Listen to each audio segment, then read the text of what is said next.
बाकी ह्या 6 महिन्यात कोकणच्या विद्यार्थ्यांनी किंवा कोकणच्या माणसांनी जेवढं माझ्यासाठी केलं किंवा जेवढं प्रेम मला दिलं ते प्रेम मी कधीच विसरू शकणार नाही पूर्ण आयुष्यभर.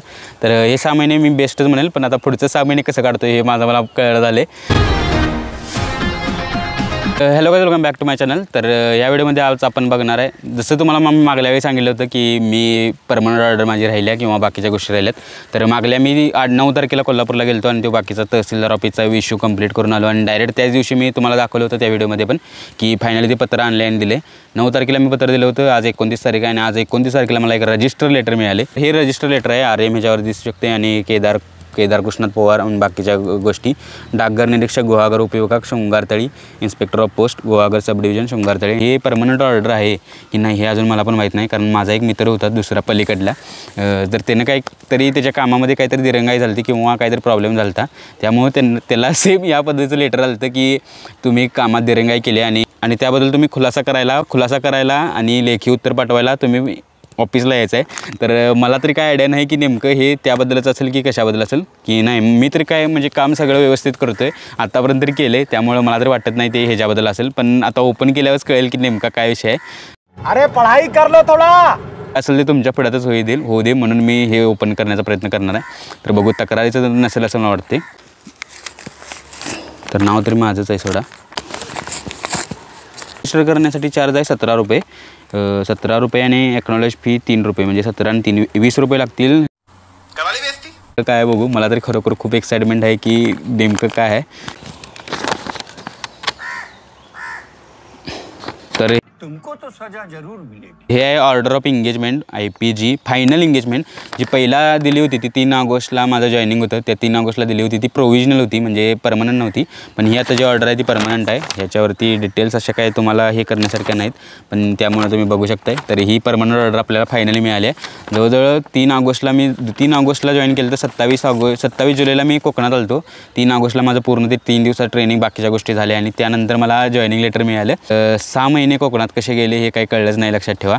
तर मी तरी एक्सपेक्ट केलं नव्हतं की 6 महिने कोकणात राहू शकेल. तर मी ठरवलं होतं की 3 ते 4 महिने आपल्याला काम करायला लागेल जास्तीत जास्त कोकणामध्ये आणि आपण परत कोल्हापूरला जाऊ किंवा बाकीच्या गोष्टी करू. जेव्हा मम्मीने मावशीना पण किंवा बाकीच्या नातेवाईकांना पण सांगितलं होतं तेव्हा पण मी सांगितलं होतं की मी जॉईनिंग करणार नाही. तर त्यांनी सांगितलं होतं की पहिला जॉब आहे, जाऊन फक्त बघून ये, महिनाभर काढ आणि त्यानंतर ठरवूया आपण काय करायचं. पण त्या महिन्यानंतर मला पण जरा बरं वाटलं की बाबा खरोखर फायनान्शियल कंडिशन असेल किंवा बाकीच्या गोष्टी असेल त्यामुळे थोडं बरं वाटलं. पण आत्ता अशी कंडिशन आहे की आत्ता इथून कधी जाईल असं मला पण झालं आणि तो बाकीचा सांगलीचा मित्र आहे त्याला पण झाले. ही बाकी परमनंट ऑर्डर आहे. तुम्ही पण जॉईनिंग कुठला पण डिपार्टमेंट केलं तर तुम्हाला परमनंट ऑर्डर मिळेल. परमनंट ऑर्डरच्या अगोदर बरेचसे व्हेरिफिकेशन होतात, म्हणजे पोलीस व्हेरिफिकेशन असेल किंवा कलेक्टरचं व्हेरिफिकेशन असेल, तुमचं कोणतं कास्टमधून असेल तर ते व्हेरिफिकेशन असेल, त्यानंतर तुम्हाला ही परमनंट ऑर्डर मिळते. ही आता परमनंट ऑर्डर मला जपून ठेवली पाहिजे. ही पहिली परमनंट ऑर्डर आहे कोणत्या तरी डिपार्टमेंटची मला मिळालेली, त्यामुळं ही कायम आयुष्यभर लक्षात राहणार आहे. बाकी पुढं आता कुठल्या डिपार्टमेंटच्या परमनंट ऑर्डर येतात त्या बघू. आपला यूट्यूब चॅनल चालूच राहणार आहे, त्यामुळं एक लाईक ह्या पूर्ण परमनंट ऑर्डरसाठी. अरे GDSचा एक्सपेरिमेंट पुढल्या वेळेमध्ये सांगेल की प्रोज आणि कॉन्स काय आहेत. कोकणमधील 6 महिन्याचा एक्सपिरियन्स मी थोडक्यात सांगतो. तर कोकणमध्ये मी काम करेल किंवा बाकीच्या गोष्टी होतील किंवा डिपार्टमेंट ऑफ पोस्टमध्ये काम करेल असं मला स्वप्नात पण कधी वाटलं नव्हतं. कोकणमध्ये आपण येऊन शाळेमध्ये शिकवल हे तरी म्हणजे अलग लेवलचं ड्रीम होतं किंवा बाकीच्या गोष्टी असतील. कधी पण मी आयुष्यामध्ये एक्सपेक्ट केलं नव्हतं की असं काहीतरी होईल. बघायला गेलं तर म्हणजे पहिलाच सांगत होती कोल्हापुरातली लोक किंवा आमचे मम्मी पप्पा पण असतील किंवा पप्पा असं सांगायचे की कोकणातलं वातावरण जास्त भारी आहे, कोकणची लोक साधे आहेत किंवा बाकीच्या गोष्टी आहेत. तर कोकणची लोक तरी साधे आहेत सोडा, पण कोकणमध्ये बरेचसे प्रॉब्लेम आहेत. ते मोठा पॉईंट आहे की फूडचा प्रॉब्लेम. कोल्हापूरच्या लोकांच्यामध्ये खाण्याची जी आवड आहे किंवा बाकीच्या गोष्टी आहेत ते खूप वेगळ्या पद्धतीचं आहे. मला जगात तसे त्या प्रकारचं खायला किंवा त्या प्रकारची खाणारी लोकं मिळणार नाहीत. कोकणमध्ये खरोखर खूप लॅक आहे. आता मी जरी कोल्हापूरचं असेल तर ह्याच्या अगोदर मी कुठं म्हणजे राहायला पण कॉलेजला किंवा बाहेर कुठं राहिलं नव्हतं. तर त्यामुळं मला बाहेरच्या जेवणाचा किंवा मेसचा काही संबंधच येत नाही. त्यामुळं पहिल्यांदा मेसचं जेवण जेवलं, त्यामुळे खरोखर खूप वेगळं वाटलं. पहिलं 4 ते 5 महिने कसतरी काढलं. आता बघा, त्या मेसवाल्यांचं काही चूक नाही किंवा माझी काही चूक नाही.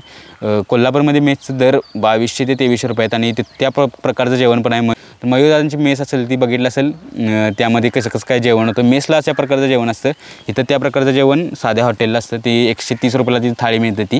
त्यामुळे कोकणामध्ये सगळ्यात मोठा पॉईंट आहे तो म्हणजे फूडचा प्रॉब्लेम आहे. आणि त्यामध्ये आणि एक्स्ट्रा काय झालं की मी प्युअर व्हेज आहे, त्यामुळं तर जास्त प्रॉब्लेम झाला. जी नॉनव्हेज खाणार आहे ती नॉनव्हेज खाऊन काहीतरी करू शकतात, म्हणजे चिकन खाल्लं, अंडा ब्रेड खाल्लं किंवा बाकीच्या गोष्टी खाल्ल्या ते खाऊ शकतात. पण हा प्रॉब्लेम खरोखर पूर्ण थ्रूआउट द कोकण असणार आहे. ते असेल किंवा सिंधुदुर्ग असेल किंवा रायगड पण असेल, यामधील बेसिक जो आहार आहे तो भात आणि मासा आहे. त्यामुळं तुम्हाला फूडचा खरोखर प्रॉब्लेम येणार आहे आणि खरोखर प्रॉब्लेम येतोच. आणि जरी म्हटलं की मी स्वतः बनवायचं आहे, तर स्वतः बनवणं 1-2 दिवसासाठी चालू शकतं किंवा 1 महिन्यासाठी चालू शकतं. तिथून पुढं दुसरा कोकणमधील सगळ्यात मोठा प्रॉब्लेम आहे तो म्हणजे लोनलीनेस. गावामध्ये बघितलं तर 60 ते 70% घरं लॉक आहेत. तुम्हाला मी पुढल्या व्हिडिओमध्ये दाखवलं गावाचा टूर काय आहे ते. खरोखर मला तो व्हिडिओ बनवायचा आहे, पण त्या शाळेमुळे असेल किंवा बाकीच्या गोष्टीमुळे असेल मला वेळ मिळाला नाही. पण गावचा व्हिडिओ नक्की बनवू. 4 ते 5 दिवसामध्ये तुम्हाला जो व्हिडिओ दिसेल. 80% लोक बाहेर आहेत. माझ्या वयाचं तुम्हाला पोरगं पण कोण दिसणार नाही, पोरगी पण कोण दिसणार नाही. सगळी माझ्या वयाची पोरं मुंबईला कामाला आहेत किंवा बाकीच्या गोष्टी शिक्षणाला असतील किंवा बाकीच्या गोष्टी असतील. गावात कोण दिसणार नाही माझ्या वयाचं तुम्हाला पोरगं. तो सगळ्यात मोठा प्रॉब्लेम आहे. त्यामुळे लोनलीनेस खूप जास्त आहे. तिसरा पॉईंट म्हणजे सगळी माणसं 50 ते 60 वयाची आहेत. त्यामुळे गावामध्ये गेल्यावर एवढी पॉझिटिव्हिटी जास्त प्रमाणात येत नाही. ही रिॲलिटी आहे, लक्षात ठेवा. खरोखर म्हणजे आता बऱ्याचशा लोकांना वाटेल, पण जी खरोखर पोरं जी आमची काम करतात GDS म्हणून किंवा बाकीच्या डिपार्टमेंटमध्ये असेल त्यांना रिअलाईज होईल की खरोखर एवढं असं पोषक वातावरण आहे. अभ्यास करायला पण एवढं पॉझिटिव्हिटी वाटत नाही, पण कसं आहे थोडं ढकलायला पाहिजे आपल्याला. तर हे 3 प्रॉब्लेम होतात कोकणामध्ये जास्तीत जास्त. बाकीचं थोडे प्रॉब्लेम आहेतच थोडा, पण सगळ्यात महत्त्वाचं हे 3 प्रॉब्लेम आहेत. तर बाकी ह्या 6 महिन्यात कोकणच्या विद्यार्थ्यांनी किंवा कोकणच्या माणसांनी जेवढं माझ्यासाठी केलं किंवा जेवढं प्रेम मला दिलं ते प्रेम मी कधीच विसरू शकणार नाही पूर्ण आयुष्यभर. तर हे 6 महिने मी बेस्टच म्हणेल. पण आता पुढचं 6 महिने कसं काढतो हे मला कळलं झालं नेमकं. तर तुम्ही आहे त्यामुळे मला काय एवढं जास्त वाटत नाही, पण बघू आता नेमकं पुढच्या 6 महिन्यात काय होते. तर चला.